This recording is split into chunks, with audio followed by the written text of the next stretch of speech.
Ni igice cya kabiri cya filime mbarankuru y'uruhererekane ica kuri televiziyo yamamaye ku izina rya Notre Histoire de France, kigiye gusohoka kigaragaramo umunyarwandakazi Sonia Lohan wabaye nyampinga w'Ubufaransa mu mwaka w'ibihumbi bibiri. Ngira ngo uyu mukobwa abantu benshi baramuzi muri filime, by'umwihariko akaba ari umwe mu bakobwa bagiye barushaho kugenda bamamaza cyangwa se bagaragara mu kwamamaza igihugu cy'Ubufaransa, haba mu ndangagaciro ndetse no kuba yarabaye nyampinga w'igihugu cy'Ubufaransa, nubwo bwose afite inkomoko mu gihugu cy'u Rwanda. Iki gice cya kabiri kigarutse mu isura nshya ndetse n'inkuru zidasanzwe, by'umwihariko izikomoza ku mateka ya kera y'Ubufaransa.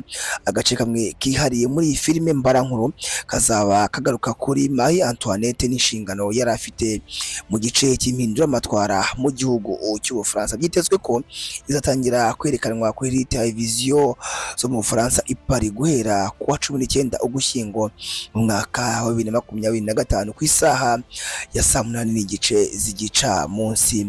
Ubwo bizaba ari ku masaha yo mu Bufaransa, amashyushyu ni yose ndetse abantu benshi bakaba bategerezanyije amatsiko iyi filime, dore yuko ari filime igenda igaragaza amateka y'igihugu cy'Ubufaransa mu myaka yo hambere. Ni igice cya filime kitezweho kuzasubiza abantu mu myaka ya 200 y'impinduka mu Bufaransa, kuva igihe cy'abami cyangwa se ku gihe cy'umwami nka Louis wa 13 ndetse na Louis wa 14 kugeza mu bihe byo gukomera kw'ingoma ya Napoleon Bonaparte. Iyi filime mbarankuru kandi ni filime izaba cyangwa se izaba iva imuzi cyangwa se izaba ivuga by'umwihariko ku gihugu cy'Ubufaransa ndetse n'umwamikazi Marie Antoinette, uburyo yagiye akora cyangwa se ayobora, cyane cyane ayoboza abantu igitugu, ndetse izaba ivuga ku mateka ye by'umwihariko ndetse n'umugabo we. Ni filime rero abantu benshi bagenda bavuga bati igihe izaba cyangwa se ni filime abantu benshi bavuga bati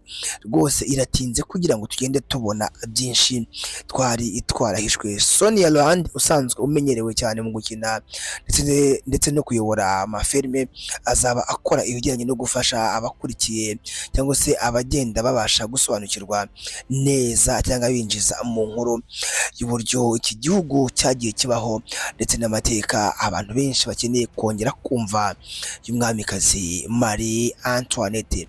Ese weho udukurikiye ngira ngo waba warize amateka y'Ubufaransa ndetse ukiga cyangwa se ukagenda unasobanurirwa uyu mugore ibyagiye bimuranga, haba mu buyobozi cyangwa se no gufata ibyemezo. Rimwe na rimwe abenshi bavuga yuko yagendaga ahubuka bya hato na hato. Ese urashaka kongera kumva aya mateka cyangwa se uyu mugore ibyagiye bimuranga ndetse no ku ngoma y'umwami Napoleon Bonaparte?